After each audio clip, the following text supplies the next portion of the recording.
Welcome to the Business Interview. I'm Markus Karlsson. Fear, guilt, sex and celebrity.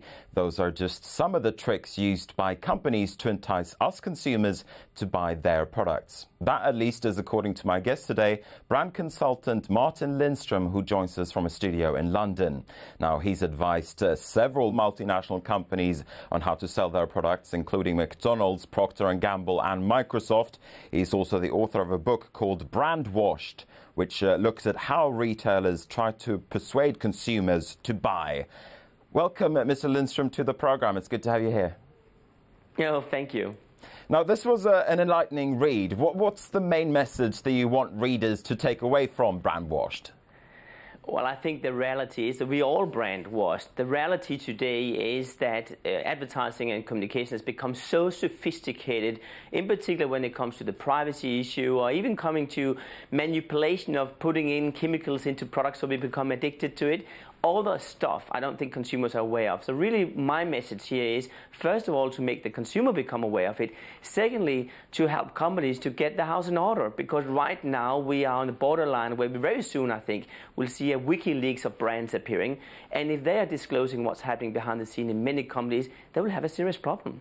Now, we don't have time to go through all of the tricks used, but one thing that fascinated me was how beauty companies are now looking more and more at the male consumer, for instance, because beauty and beauty products are no longer just a female domain.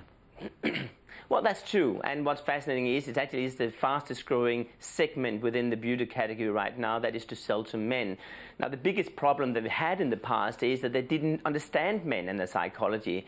But what they're doing right now is to separate the aisles. So really what they realized was that if you are a man, you don't want to be seen buying cosmetic products next to the woman. Secondly, what they do is they use phrases which are amazing. The most masculine phrases you can imagine, like this is a hard, concentrated moisturizer which is for a hard day's work, rather than all the feminine terms. They also use masculine colors, and most importantly, they use a ton of time to decode the psychology of what is consumers thinking about, what are men thinking about. I can tell you, Markus, the answer is very simple. It's sex. All right. I was just going to say, it's all about psychology here, isn't it? It's all about understanding the consumer. It is, yeah. And I think one of the very interesting cases I'm bringing up in the case is an interview I did with a very senior and very respected researcher at Unilever, which disclosed some of the secrets behind the success of products like Axe. And Axe, as you know, is one of the fastest growing deodorant brands in the world. And what they did was to interview thousands of consumers, not just interviewing them, but actually live with them, to move out with them, to go out partying with them and whatever. And what they did was to segment consumers into 6 different groups. Not based on how good looking they were or the age, but based on the sexual drive. Basically finding out who is aspiring to who, which one is the cool guy in the group which everyone else is aspiring to. And then systematically they are trying to mirror that back into the TV commercials. They also identified another study point, which is which elements are men thinking about. And the answer was indeed sex. In fact, they discovered that the #1 dream every young guy out there have is actually to sit in a bathtub with 3 naked ladies and having a bottle of champagne which is exploding. So here we go. All right. So I outlined a few factors or a few techniques used by marketing executives before: fear, guilt, sex and celebrity. And you're saying that sex is the one thing that sells the most. Well, there's no doubt about that. And of course, I don't need to tell you this is not new. But what probably is very interesting for us to discover now is how fear is taking a huge space in our life. Almost everything is based on fear, which really is the reason why a brand like Purell took off and became one of the most successful products last year, because everything is based on fear.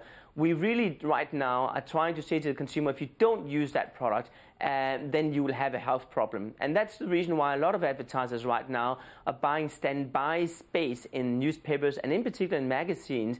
So if there is a crisis happening, like a ship is going down or you are seeing a car accident, they will automatically have the ads appearing just next to it to build on the fear, if, for example, they're selling insurance products or whatever. So fear is really becoming very prominent, and do you know what? It's going to increase much more, because the more we are under pressure, the higher financial issues we have in our society, the more fear will drive our behavior. Now, one thing that struck me when I read your book is how much time and how much effort and how much money is going into marketing. At this stage, you guys within the marketing industry, you're even measuring people's brain waves as they walk down supermarket aisles. Is it not taking it a little bit too far? Well, it's a fine balance, and I guess that's really the reason why I wanted to write this book, because you have to remember I'm one of the evil ones. But I also do feel at this stage that we need to put a line in the sand, because very soon a consumer can actually tear down a company in a matter of days if they don't believe in what they're saying, or if simply they don't feel the ethics is in order. And yes, you're seeing some pretty sophisticated techniques now. One of the things I did specifically for the book was to visit secret supermarkets across the world. So many companies have fake supermarkets, and they're designed in such a way that they can monitor the consumer every second throughout the aisles. And one of the things I learned, which was very fascinating, is that in the future, supermarkets are putting speed bumps into the floor. Can you believe it? It's really small vibrations built into the tile, so the shopping trolley starts to vibrate. And as it vibrates, you slow down and you buy more. They even design supermarkets in such a way that you always will walk counterclockwise. Now, why is that? Well, it's because we all are right-handed, or at least most of us are, and because of that, we actually spend 7% more. And you will even see that supermarkets are right now working with the psychology of the size of the shopping trolley. So if it's double the size, we actually spend 40% more. So these are some of the results coming from those secret consumer supermarkets around the world where consumers are observed 24/7. All right, so size matters when it comes to shopping trolleys. But as marketers and as retailers become more and more sophisticated in their sales techniques, don't you think as well that us consumers, we too are becoming more and more sophisticated? I mean, don't we all know that these kind of things do take place behind the scenes? Or do you think that we are a little bit naive?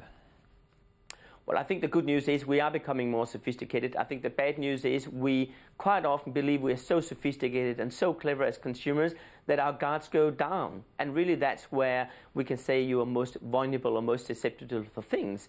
Let me give you an example. If you take the whole Facebook, Gmail, Google issue with privacy, I'm not sure if you're aware of it, but as you know, Gmail today is sponsored by or paid for by advertising. And let's say that I use the word nice a lot in my email. The system will now automatically find out it's not nice I'm using, it's actually Nice, going down to Nice for a while. And because of that, they'll put up a contextual ad next to me in my Gmail account, which will promote a trip to Nice. But not only that, it will now go further in the future, which means that they will find out, did I buy that trip? And by the way, all the friends I have, which I'm emailing, do they start to buy that trip too? And if that's the case, they can see I'm more popular than other people, meaning I have aspirational values which other people would like to have. So now they categorize you and I as A, B, and C people, meaning how much influence do we have in society, and therefore what is the value of me advertising in front of me compared to other people. So it's starting to be so sophisticated that consumers have really no fair chance of surviving. And I think that's the reason why it's a good time now to put a line in the sand and say, how far do we as marketeers want to go? And should we, just for the first time ever, think a little bit more about ethics before we run out and start to earn too many money? But as you said before, you're one of the evil ones. You're a marketing executive yourself. How have your colleagues reacted to your book? Don't they feel as if you're sort of blowing the lid on this industry? I was prepared to hire 2 bodyguards, I can tell you after this. But what I've been so surprised about is that they love it. And that's really good news for me, because of course I'm going to sit on the fence right now. Meaning, on one hand, I represent the consumer. I try to be the fan of the consumer. On the other hand, I'm representing companies and trying to see if you can make those two worlds work together. And honestly, I do think we're getting to a point now where it is possible, because we do not live in a black and white world anymore. Consumers now are building brands as well as companies are doing it. We are not a private consumer anymore. We're doing our private emails at work and our work emails at home. So I don't think there's space for a black and white world anymore. So the good news here is that marketeers in general have said to me, do you know what, this was really needed. And yes, of course, I'm incredibly provocative in my book, but that's to make a case, because I want the consumer to read this book. This is not written for marketing people. I'm pretty sure marketing people are reading it. I know that for a fact. But they're doing it because they are consumer themselves. And I want them to feel, gee, this is me. It's not just a company executive role I have right now. I am a consumer, which is sometimes perhaps abused a little bit too much. So you do think then that the industry will read this book and perhaps say, okay, let's slow it down a little bit? Well, I can only trust the numbers, I guess, and it is, as you know, a Wall Street Journal a best-selling book, an Amazon Book of the Year, a Business Book of the Year. So I think at least that's a good indication of that it's doing fairly well out there. I also do know, because I have been on a crusade and still am with Fortune 100 brands, my clients around the world, to persuade them to buy into new ethical rules. And these rules are not the standard government rules. They are much different. You know, one of the rules is to say to marketing and CEO executives, listen, don't do to other kids what wouldn't do to your own kids. Don't do to other consumers what we wouldn't do to your own friends. And that suddenly puts the executives in the shoes of a private person. And suddenly I think and I feel that they can see the world differently. Or for example, to say to the executives around the world, if you obtain a lot of information about the consumer, which is perfectly fine, don't put them into a black box. Make that box become transparent so that individual consumer can see what you know about them. And they can tick the box and say, hey, I feel comfortable about it because I want to trade off with the goodies coming as a result of that. Or alternatively say, I don't feel comfortable about it, let's delete it. This is a matter about being truly transparent and not just using this word as a cliche. All right, a very, very interesting conversation. Martin Lindstrom, the author of Brandwashed. Thanks very much indeed for taking the time to speak to us. And with that, we're going to wrap up the programme. Thanks for watching the business interview right here on France 24. Stay with us.